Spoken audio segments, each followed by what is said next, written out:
Hello, my name is Josh Schroeder, and I'm a school counselor at Crooked River Elementary School in Prineville, Oregon, and also in the school counseling program at Grand Canyon University, working on my master's degree.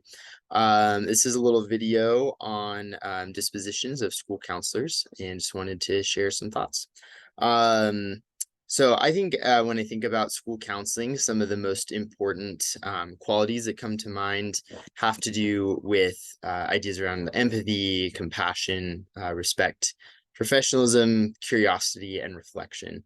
I think I start with empathy and compassion because, in my mind, the kind of foundational level for a school counselor is that you are working with students, you're working with people and invested in their process of growth and their points of struggle. And I think that without empathy and compassion, the work that you are doing is not going to be effective. I think people need to know that they belong and feel loved and cared for before you are able to really speak into their lives and help them with the process. So I start there and then move towards respect, professionalism. I think holding respect for for your school culture, for the people, the teachers that you're working with and their needs, and just respecting the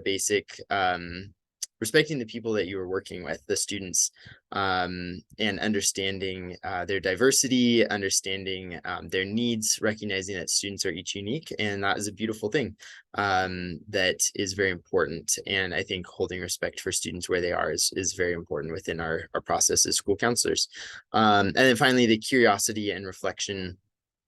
Curiosity, I think, always approaching things with an open mind, wanting to learn, wanting to grow, and then reflecting on the work that we're doing and being able to honestly assess what is working, what's not working, where do I need to grow, where are my strengths, how can I live into my strengths and work on growing in my areas of weakness.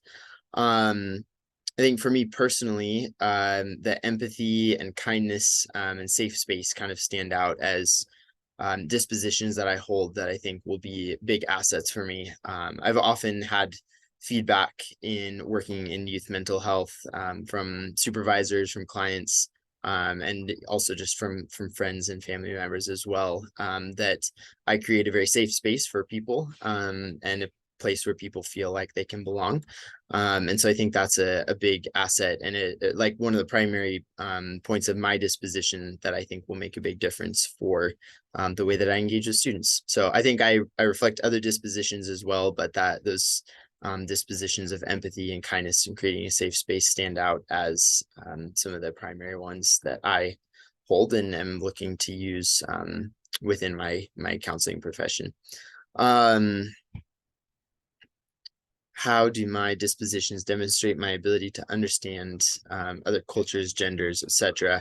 I have been blessed to have a lot of opportunity to travel and experience other cultures, both within the US and abroad. And I think that that has really shaped my view on the world. I think it's easy to get sucked into our little world where we are living immediately or where we find ourselves currently. But stepping outside of that and realizing that other people think very, very differently than we might, or than we were raised to, or whatever. And I think having the opportunity to experience those things, both in living in different places and in traveling and experiencing different cultures, has really shaped my perspective and given me some unique opportunities. I think just to experience the world as it is, and I think that that has really shown me the beauty of diversity, where a lot of people want everything to look the same or get very focused on the way that maybe they experience things or the way that they learned things or the way they grew up doing things is the only way or the right way or whatever. And I think recognizing that actually there is beauty in diversity and in reflecting on how other people think, how other people live, and being open to learning and growing from that. And I think that's really important in the school counseling context to understand where students are coming from and be able to see the beauty in those differences, whether it's differences in learning styles or learning abilities or differences in culture, differences in gender, across the board. All of those differences are respected and diversity is celebrated as a beautiful thing.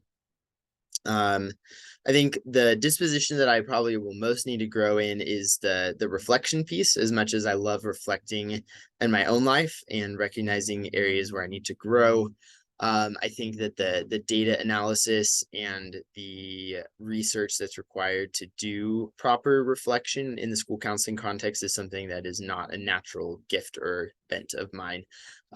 So that is something that I foresee needing to grow in and learn how to do effectively and efficiently. I think that I look forward to implementing feedback and growing in my position and learning how to do my job well. But I think that it is something that will take a little time to figure out. How do I compile data, and how do I do proper research when working with people, where sometimes it can be hard to see results because you're working with complex individuals and growth looks very complex as well.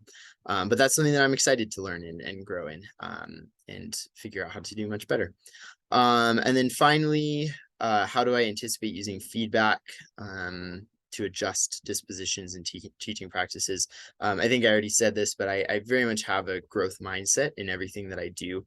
That is also feedback I've received from many supervisors and colleagues. And so I really look forward to receiving feedback and reflecting with my principal, my vice principal, with the behavior specialists I work very closely with, and others on how this first year goes for me. I know that there are many things that I don't know and don't know how to do well.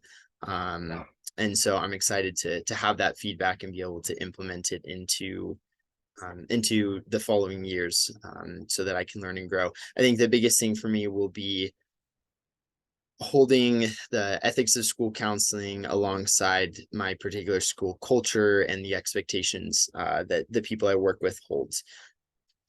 Because I think that there are sometimes differing views about what a school counselor's role should be.